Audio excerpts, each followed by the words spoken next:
Nanging isa sa mga fastest growing sports globally ang hampang nga chukbol.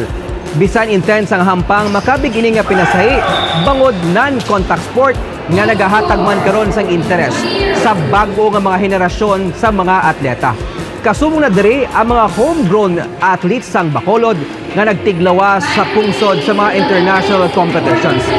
Aton sila kilalahon sa sining episode sang Bida sang Liga. Ang basketball kag football pila lamang sa mga popular sports nga grabe ang physicality nga masami hindi man malikawan ang kinutusay, jutay nga masahe siling panila kag kun kisa ang wala ginalauman nga pagka-injure sa players. Kabahin lang ini sa mga rason kun nga sang 1960s na imbento sang Swiss biologist nga si Dr. Hermann Brunt ang high velocity sport nga wala sang direct contact ang opposing teams nga may 7 players sa kada team. Subugod sad to amat-amat nga nakilalang chokbol. Hasta nga na-introduce ini sa Bacolod, Cebu kag Davao City, mga napulo na katuig nga nagligad. Sa bulig sang Chokball Association of the Philippines, napalapnag ang hampang kag nakuha ang interes sang basketball enthusiast nga si John Hamelo. Yung sa agility nga side, amo yung kinahanglan din.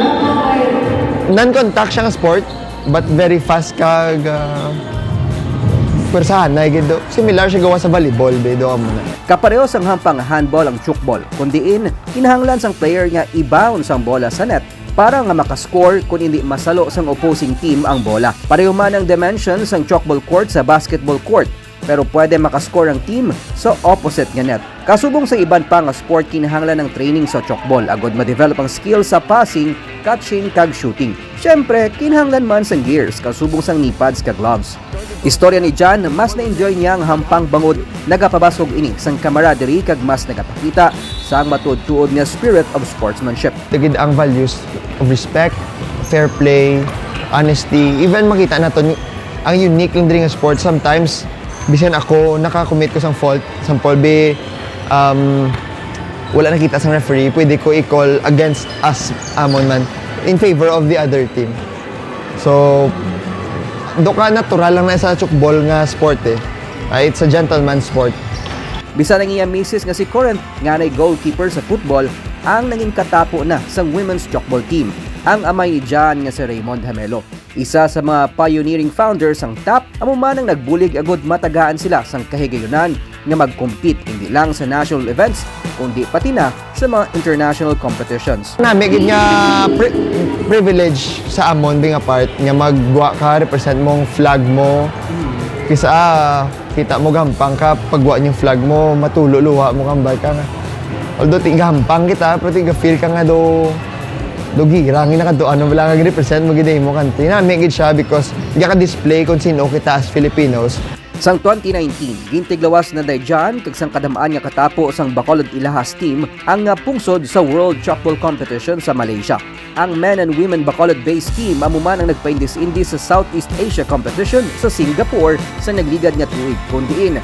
Pareho sila nga nagpauli dalang bronze medal para sa Pilipinas. Kabahin sang men's team sanday Jodel Lacson, Shem Kelly Palcat, Herbert Ojero, Frank Lobaton, Roel Chapa, Joel So kag Jet Hope. Gahatag kami time, lawig nga time para sa training, wala naman ginaglaw. Siguro, dako gid siya nga burden, pero kay gina-represent naman ng country. So siguro may pride nga ginadala namon sa international stage. So muna, dako gid nga time, effort, challenges, ginatubang namon. Bisan kami mga obrana, may mga employed na ang ibang student. Isa na muna, gina-strive ginamon nga makommit sa trainings, sa conditioning namon sa physical pag mental man. Ang badminton enthusiast nga si Nadine Crisostomo naging kabahin sa national chokball team. Wala siya magdumdum nga paagi sa hampang, matagaan siya sang oportunidad nga mag-represent sang Pilipinas sa international competition sa abroad. Very challenging and also it takes a lot of discipline and also ang sacrifices wala namon it was a lot because for example sacrifices now financially because in order to go to the international trip we had to really take money out of our pockets. It was our own personal expense. So muna siya ang sacrifice pero also sometimes since next kami mo there are other students, there are other people who are employed already so muna sacrifice sa Para kay John nga nagaserbe karon nga presidente sang TAP kag playing coach ang national team, dako pang sarang malabot sang chalkball team sa world stage. Gani importante para sa iya nga mas mapasanyog pa ang grassroots competition sa bulig sang national kag local government unit pati na sang private sector. Pre challenge na for us to magtudlo sa mga kabataan nga linggi bla sa bata bla. Iti before kami tudloan kami may edad 19 na ko bing ibandri college na makatuon laing gid ako nalin sa bata bla nga gagrow tapos ti sa mga schools, communities, mga tudlo ta nga mag-grow gid la ang sport bala sa grassroots nga level. You know, forward ko nga ini siya like sa Philippines, maglapad, magdamo pagid kita. Kay gabing potential sa nga sport eh. Sa Bacolod, naging kabahin na sa tuigan nga Mascara Festival ang hampang.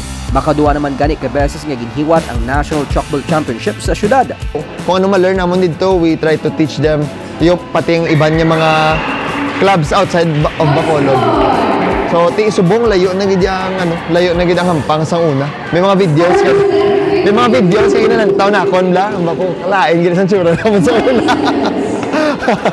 Pero kasi na may lang iti subong makita mo ga-grow giling sport. Ga-grow man kag we're on the right track wala. Labaw sa mga nalabot nga kadalagaan nanday John kag sang TAP ang tuyo nga mas mapasanyog pa ang chalkball nga nagapromote sang values sang fair play, respect kag team sports sa mga atleta. Time out kita na sa mga issue kag problema. Kag saksihan nato na mga highlights kag maakson ng mga pahampang pati na mga istorya sa mga paghimakas kag kadalagaan sang aton nga mga lokal nga atleta kag mga legend sa sports. Dili lang kundi all out ang aton mga bida sa liga.